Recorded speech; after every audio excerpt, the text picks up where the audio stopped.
എല്ലാവർക്കും സ്വാഗതം. ഈ റിവ്യൂ ഇഷ്ടപ്പെടുകയാണെങ്കിൽ ഒന്ന് ലൈക്ക് ചെയ്തും ഹൈപ്പ് ചെയ്തും സപ്പോർട്ട് ചെയ്യണേ.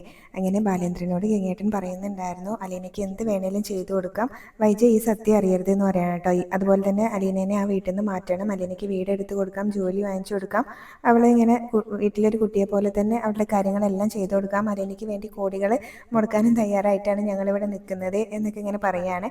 അപ്പോൾ ബാലേന്ദ്രൻ പറയുന്നുണ്ടായിരുന്നു, അതൊക്കെ നമ്മൾക്ക് പിന്നീട് തീരുമാനിക്കാം, അല്ലെങ്കിലും വൈജയനെ പോലെ ഒരു അമ്മയുടെ സ്നേഹം അവൾക്ക് കിട്ടിയിട്ട് വലിയ കാര്യമൊന്നുമില്ല. അവൾ 23 വർഷം അനാഥയായിട്ട് കഴിഞ്ഞതാണ്.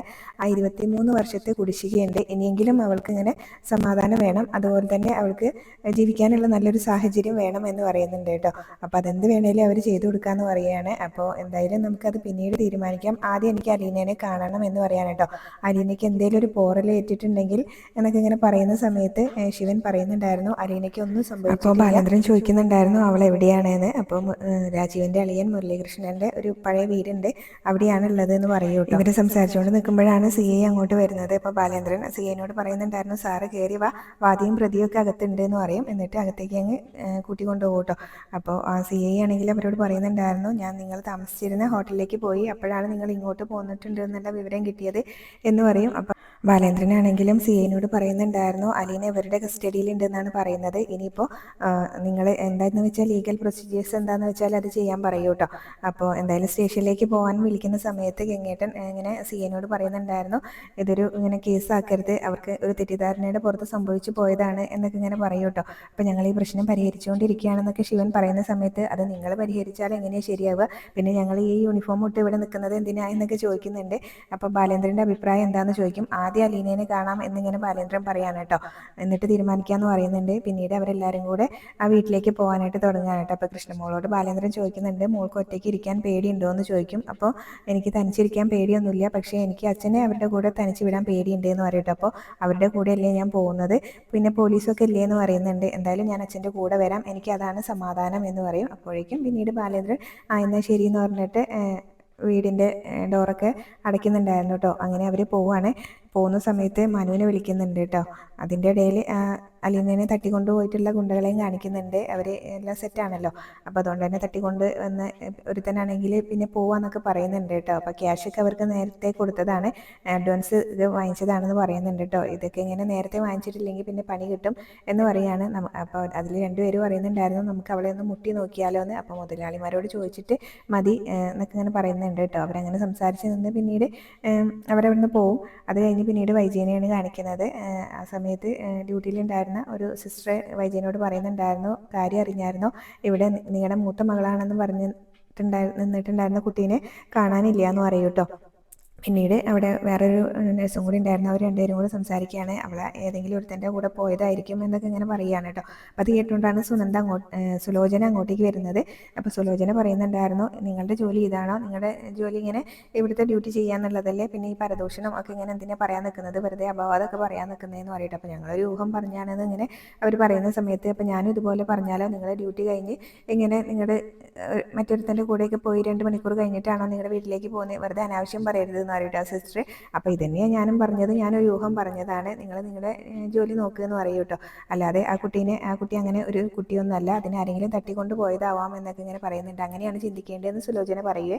പിന്നീട് മനുവിനെ വിളിച്ചിട്ട് ബാലേന്ദ്രൻ കാര്യം പറയുന്നുണ്ട് കേട്ടോ. ബാലേന്ദ്രൻ ആദ്യം മനുവിനോട് ചോദിക്കുന്നത് നീ എവിടെയെന്നാണ് കേട്ടോ. അപ്പോൾ മനുവാണെങ്കിൽ തിരുവനന്തപുരത്താണല്ലോ. അപ്പോൾ അത് പറയുന്നുണ്ട്, ഞാൻ അങ്കിളിനോട് പറഞ്ഞതല്ലേ ഇങ്ങോട്ടേക്ക് പോരും എന്ന് പറഞ്ഞതല്ലേ എന്ന് പറയട്ടെ. ഇവിടെ രാവുണ്ണി അമ്മയുടെ മക്കളൊക്കെ ഉണ്ടല്ലോ, അപ്പോൾ അലീനേനെ എവിടെ ഞാൻ കൊണ്ടുവന്നോ, ഇങ്ങോട്ട് ഞാൻ വന്നോന്ന് അറിയാൻ വേണ്ടിയിട്ട് വന്നാണെന്ന് പറയുമ്പോൾ ബാലേന്ദ്രൻ പറയുന്നുണ്ടായിരുന്നു, അവൾ അവിടെയൊന്നുമില്ല, നിൻ്റെ കൊച്ചച്ഛനും നിൻ്റെ അച്ഛനും കൂടെ അവളെ ഇങ്ങനെ തട്ടിക്കൊണ്ട് പോകാൻ കൊട്ടേഷൻ കൊടുത്തതാണെന്ന് പറയട്ടെ. അപ്പോൾ അവരെന്തൊക്കെയാണ് ഈ ചെയ്യുന്നത്, എന്താ ഇതിൻ്റെ ആവശ്യം എന്നൊക്കെ ഇങ്ങനെ ചോദിക്കുന്നുണ്ട്. അപ്പോൾ അവരിപ്പോഴല്ലേ ഇതൊക്കെ തുറന്ന് സമ്മതിച്ചത്, ഗംഗേട്ടൻ വന്ന ശേഷം അവർ കുറ്റസമ്മതം നടത്തി എന്ന് പറയുന്നുണ്ട് കേട്ടോ.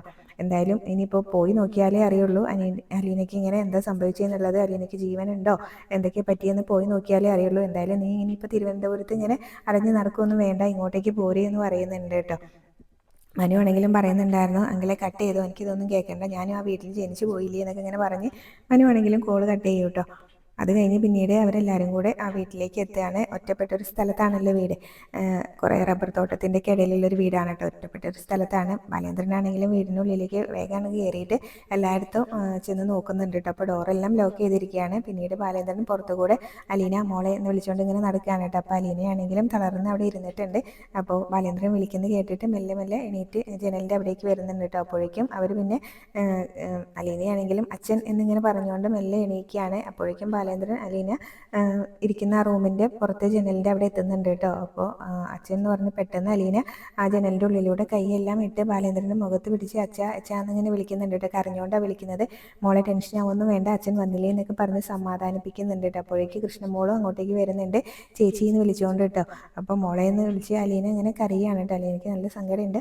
അപ്പോൾ കൃഷ്ണമോളും പറയുന്നുണ്ടായിരുന്നു, ഞങ്ങൾ ഒറ്റയ്ക്കൊന്നല്ല വന്നത്, കൂടെ പോലീസുകാരൊക്കെ ഉണ്ട്, ചേച്ചി പേടിക്കൊന്നും വേണ്ട കേട്ടോ എന്നിങ്ങനെ പറയും. പിന്നീട് ബാലേന്ദ്രനാണെങ്കിലും അലീനയാണെങ്കിലും ഇങ്ങനെ പിടിച്ചുകൊണ്ട് നിൽക്കുകയാണ് കേട്ടോ. കയ്യും അതിങ്ങനെ മുഖത്തൊക്കെ പിടിച്ചിട്ട് അച്ഛാന്നിങ്ങനെ വിളിക്കുകയാണ്. അപ്പോഴാണ് ബാലേന്ദ്രൻ ഇങ്ങനെ മോളെ പേടിക്കേണ്ട, അച്ഛൻ വന്നില്ലേ എന്നൊക്കെ പറഞ്ഞ് ആശ്വസിപ്പിക്കുന്നത്. പിന്നീട് ബാലേന്ദ്രൻ അലീനയുടെ കൈയൊക്കെ അങ്ങ് വെടിയിച്ച് പെട്ടെന്ന് തന്നെ പോലീസുകാരുടെ അടുത്തേക്ക് ചെല്ലുന്നുണ്ട് കേട്ടോ. അപ്പോൾ അലീന അവിടെ ഉണ്ട്, ഡോറെല്ലാം ലോക്ക് ചെയ്ത് വെച്ചിരിക്കുകയാണ്. അവൾ ഇങ്ങനെ ആരും തുറക്കണ്ടെന്ന് വെച്ചിട്ട് ആണിയൊക്കെ എടുത്ത് ചുറ്റിയും അടിച്ച് വെച്ചിരിക്കുകയാണ് ഡോറിന്. ഇനിയിപ്പോൾ അത് ചവിട്ടി പൊളിക്കുക അങ്ങനെ ചെയ്യേ വഴിയുള്ളൂ, വേറെ മാർഗ്ഗമൊന്നുമില്ല എന്ന് പറയുന്നുണ്ട്. ബാലേന്ദ്രൻ അത് വന്ന് പറയുന്ന സമയത്ത് പിന്നീട് പോലീസുകാരെല്ലാം പുറത്ത് പോയിട്ട് ഒലക്കൊക്കെ എടുത്ത് കൊണ്ടുവരുന്നുണ്ട് കേട്ടോ. അപ്പോൾ അതുകൊണ്ട് ഇങ്ങനെ വാതിലടിച്ച് പൊളിക്കാനുള്ള പരിപാടിയാണ്. അപ്പോൾ അവരത് പോലീസുകാരെ അവരോട് പറയുകയും ചെയ്യുന്നുണ്ട്, എന്തായാലും ഇതുകൊണ്ട് അടിച്ച് തുറക്കില്ലാതെ വേറെ വഴിയില്ല എന്ന് പറയുന്നുണ്ട്. എന്നിട്ട് അവരങ്ങ് അകത്തേക്ക് പോകും കേട്ടോ.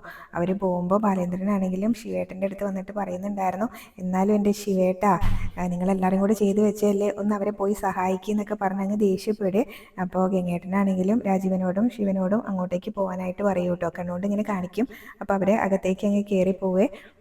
ബാലേന്ദ്രൻ ഈ സമയത്തൊക്കെ ഭയങ്കര ടെൻഷനോട് കൂടിയാണ് കേട്ടോ അവിടെ ഇങ്ങനെ നിൽക്കുന്നത്.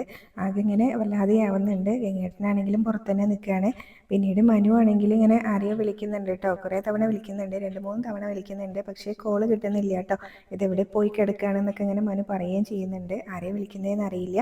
പിന്നീട് അലീനേനെയും കൊണ്ട് പുറത്തേക്ക് വരികയാണ് കേട്ടോ. ബാലേന്ദ്രനും അകത്തേക്ക് പോയവരും എല്ലാവരും കൂടെ പുറത്തേക്ക് ഇറങ്ങി വരുന്നുണ്ടായിരുന്നു. എന്നിട്ട് പിന്നെ അവിടെ ഇങ്ങനെ പുറത്ത് നിൽക്കുന്ന സമയത്ത് കൃഷ്ണമോള് പറയുന്നുണ്ടായിരുന്നു, ചേച്ചിയുടെ ഹാൻഡ് ബാഗും ചെരുപ്പൊക്കെ ആ വണ്ടിക്കുള്ളിലാണ് എന്ന് പറയും. അപ്പോൾ ബാലേന്ദ്രൻ പോലീസുകാരോട് അത് എടുത്തു കൊടുക്കാൻ പറയുന്നുണ്ട് കേട്ടോ. നിങ്ങൾക്കാണല്ലോ അത് എടുത്തു കൊടുക്കാൻ അധികാരമുള്ളത്, അത് എടുത്തു കൊടുക്കുക എന്ന് പറയും. അങ്ങനെ പിന്നെ CI പറയുന്നുണ്ടായിരുന്നു, ഇനി നമുക്ക് എല്ലാവർക്കും കൂടെ സ്റ്റേഷനിലേക്ക് പോവാം, എല്ലാവരുടെയും അലീനയുടെ മൊഴി എടുക്കണം എന്ന് പറയട്ടോ. അതുപോലെ തന്നെ ഇവിടെ അലീനയെ തട്ടിക്കൊണ്ട് വന്ന ഗുണ്ടകളുടെ പേരും എല്ലാം എനിക്ക് തരണം, നിങ്ങൾ പറഞ്ഞിട്ടായിരിക്കുമല്ലോ ഇവിടുന്ന് ഫോൺ വിളിച്ച് പറഞ്ഞിട്ടായിരിക്കുമല്ലോ ഇവിടുന്ന് പോയിട്ടുണ്ടാവുക, അതുകൊണ്ട് സ്റ്റേഷനിലേക്ക് പോവാം എന്നൊക്കെ ഇങ്ങനെ പറയുന്നുണ്ട്. അപ്പോൾ ഗംഗേട്ടൻ പറയുന്നുണ്ടായിരുന്നു, അത് വേണോ, അവർക്കൊരു തെറ്റ് പറ്റിയതാണ് എന്നൊക്കെ പറയുമ്പോൾ തെറ്റ് പറ്റിയതാണോ എന്ന് ചോദിക്കും കേട്ടോ. അപ്പോൾ അല്ല, മനഃപൂർവ്വം തന്നെയാണ്, പക്ഷേ ഇത് കേസാക്കരുത്, അവർക്ക് ഇങ്ങനെ ഇത് കേസാക്കിയിട്ടുണ്ടെങ്കിൽ പിന്നെ പുറത്തേക്ക് ജോലിക്ക് പോകാൻ പറ്റില്ല എന്ന് പറയാൻ കേട്ടോ. അപ്പോൾ എന്താണെന്ന് വെച്ചാൽ ബാലേന്ദ്രനോട് തീരുമാനിക്കാൻ പറയുന്നുണ്ട്. അതുപോലെ ബാലേന്ദ്രനോട് ചോദിക്കുന്ന സമയത്ത് ബാലേന്ദ്രൻ പറയുന്നത്, ഞാനിങ്ങനെ കംപ്ലൈൻറ്റ് തന്നേ ഉള്ളൂ, മാനസിക പീഡനം മുഴുവൻ അനുഭവിച്ചത് അലീനയാണ്, അവൾ തീരുമാനിക്കട്ടെ എന്ന് പറയും. അപ്പോൾ ഗംഗേട്ടൻ അലീനയുടെ അടുത്ത് വന്നിട്ട് ചോദിക്കുന്നുണ്ടായിരുന്നു, മോളെ അലീന ഇത്തവണത്തേക്കും കൂടെ ക്ഷമിച്ചൂടെ, ഇനി നിനക്കെതിരെ ആരും ഒന്നും ശബ്ദിക്കുക പോലും ഇല്ല എന്നൊക്കെ പറയുന്നുണ്ട് കേട്ടോ. അപ്പോൾ ബാലേന്ദ്രനാണെങ്കിലും അലീനനെ ഇങ്ങനെ നോക്കി നിൽക്കുകയാണ്. അത് കഴിഞ്ഞ് അലീന പറയുന്നുണ്ടായിരുന്നു കേട്ടോ, അതുപോലെ CI ചോദിക്കുന്നുണ്ട് കേട്ടോ, നിങ്ങൾ കുടുംബക്കാരായതുകൊണ്ടാണ്, അല്ലെങ്കിൽ എല്ലാത്തിനെയും തൂക്കിയെടുത്ത് ഇങ്ങനെ ഇന്ന് ലോക്കപ്പിൽ ഇട്ടേനെ, എന്നിട്ട് നാളെ ഇങ്ങനെ കോടതിയിൽ വെച്ച് റിമാൻഡ് ചെയ്യുള്ളായിരുന്നു എന്ന് പറയുന്നുണ്ട് കേട്ടോ, അതുകൊണ്ടാണ് ചോദിക്കുന്നതെന്ന് പറയും. അപ്പോൾ അവർ പോയിക്കോട്ടെ എന്നാണ് കേട്ടോ അലീന പറയുന്നത്. അത് കേൾക്കുമ്പോൾ രാജീവനും ശിവനൊക്കെ സന്തോഷമാവുന്നുണ്ട്. രണ്ടുപേരും ഒരു ചെറിയ ചിരി അങ്ങോട്ടും ഇങ്ങോട്ടും നോക്കി ചിരിക്കുന്നുണ്ട് കേട്ടോ. അപ്പോൾ അത് കേൾക്കുമ്പോൾ ബാലേന്ദ്രന് അത്രയ്ക്ക് അങ്ങ് ഇഷ്ടപ്പെടുന്നില്ല. അപ്പോൾ അങ്ങനെ വെറുതെ പോകണ്ട എന്ന് പറയുന്നുണ്ട് കേട്ടോ. അലീനയല്ലേ ഇത്രയും ഇങ്ങനെ നേരെ അനുഭവിച്ചത്, അതുകൊണ്ട് അവളോട് രണ്ടുപേരും മാപ്പ് പറയണം എന്ന് പറയുകയാണ് കേട്ടോ. ശിവനും രാജീവനും മാപ്പ് പറയണമെന്ന് പറയുന്നുണ്ട്. അലീനയുടെ കാല് തൊട്ട് മാപ്പ് ചോദിക്കാൻ പറയുകയാണ് കേട്ടോ. അപ്പോൾ പറ്റില്ലെങ്കിൽ പറയാം, ദുരഭിമാനാണെങ്കിൽ പറയാം, നമുക്ക് സ്റ്റേഷനിലേക്ക് പോകാമെന്ന് ബാലേന്ദ്രൻ പറയുന്ന സമയത്ത് ഗംഗേട്ടൻ പറയാം, അതിന് അവർ മാപ്പ് പറയില്ല എന്നൊന്നും പറഞ്ഞില്ലല്ലോ, അവർ രണ്ടുപേരും മാപ്പ് പറയും എന്നിങ്ങനെ ഗംഗേട്ടൻ പറയാണ് കേട്ടോ. എന്നിട്ട് രാജീവനോട് ചെന്നിട്ട് അലീനയുടെ അടുത്ത് ചെന്ന് മാപ്പ് പറയാൻ പറയുന്നുണ്ടായിരുന്നു. അപ്പോൾ രാജീവനാണെങ്കിൽ മടിച്ചാണ് കേട്ടോ അലീനയുടെ അടുത്ത് ചെന്ന് നിൽക്കുന്നത്. എന്നിട്ട് സോറി എന്നിങ്ങനെ പറയും, ഇംഗ്ലീഷിലായിട്ട് പറയുന്നത് എല്ലാത്തിനും സോറി എന്ന് പറയുന്ന സമയത്ത് ബാലേന്ദ്രന് അത് അത്രയ്ക്ക് അങ്ങ് ഇഷ്ടപ്പെടുന്നില്ല. സോറിയൊക്കെ അങ്ങ് സിംഗപ്പൂരിൽ മതി, ഇവിടെ വേണ്ട, ഇവിടെ പച്ച മലയാളത്തിൽ അങ്ങ് പറഞ്ഞേക്കണം, കൈ കൂപ്പി നിന്നുകൊണ്ട് പറയണം എന്ന് പറയട്ടോ.